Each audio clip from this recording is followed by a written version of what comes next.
Anggota DPR RI Komisi 4 Anak Agung Adi Mahendra Putra tidak henti-hentinya turun langsung untuk menemui petani dan nelayan. Kali ini Anak Agung Adi Mahendra Putra mengunjungi nelayan di Desa Bunutan, Kecamatan Abang, Karangasem. Tujuannya adalah mensosialisasikan Undang-Undang Nomor 45 Tahun 2009, perubahan atas Undang-Undang Nomor 31 Tahun 2004 tentang perikanan. Sosialisasi Undang-Undang 45 Tahun 2009 perubahan atas Undang-Undang Nomor 31 Tahun 2004 dilaksanakan di Balai Masyarakat Banjar Dinas Bunutan. Sosialisasi Undang-Undang Perikanan ini dihadiri Asisten 1 Tata Praja Karangasem, mewakili Bupati Karangasem, Camat Abang, jajaran SKPD terkait, Kapolsek Abang, dan Ramil. Anak Agung Adi Mahendra Putra yang sering disapa Gus Adi menganggap saat ini menjadi momentum bagi nelayan untuk bangkit dan meningkatkan kesejahteraan dengan mengurai seluruh masalah sehingga potensi perikanan di Karangasem berkembang maksimal. Dalam penyerapan aspirasi kali ini, terungkap unit usaha di kelompok nelayan ini belum berjalan dengan baik. Untuk itu anggota Dewan Pusat dari fraksi Golkar ini akan menunjang unit usaha di Desa Bunutan ini terkait pengadaan alat penunjang usaha nelayan seperti Kosporit dan SPBN.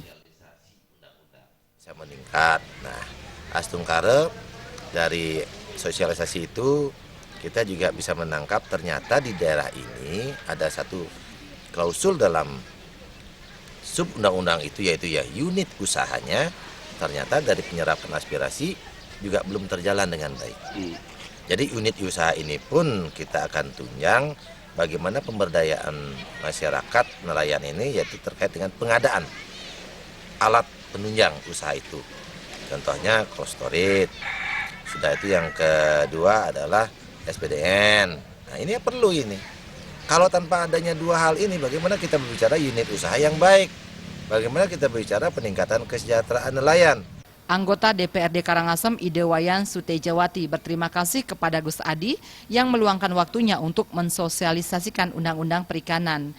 Bagi nelayan di Desa Bunutan, sarana dan pemasaran masih menjadi kendala. Kedatangan Gus Adi bisa mencarikan solusi terhadap kendala para nelayan.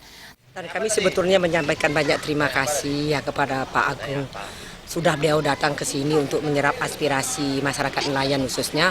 Memang kalau di sini untuk di Kedesaan Bunutan khususnya, memang di sini hampir 60% masyarakat nelayan. 6 dusun adalah masyarakat nelayan. Memang ke depannya bagaimana kita sebagai DPR, kebetulan saya juga di Komisi 2 yang membidangi tentang perikanan dan kelautan, sangat mendorong sekali dan sangat mendukung sekali apa kegiatan yang dilakukan oleh Pak Agung Mahendra itu. Dalam penyerapan aspirasi kali ini, Gus Adi akan memperjuangkan bantuan kepada 5 dari 16 kelompok, masing-masing 100 juta rupiah. 4 kelompok lainnya menerima bantuan mesin tempel.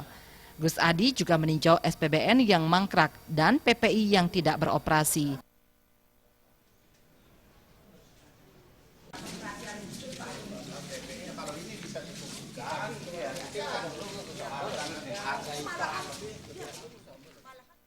Tim Liputan Bali TV.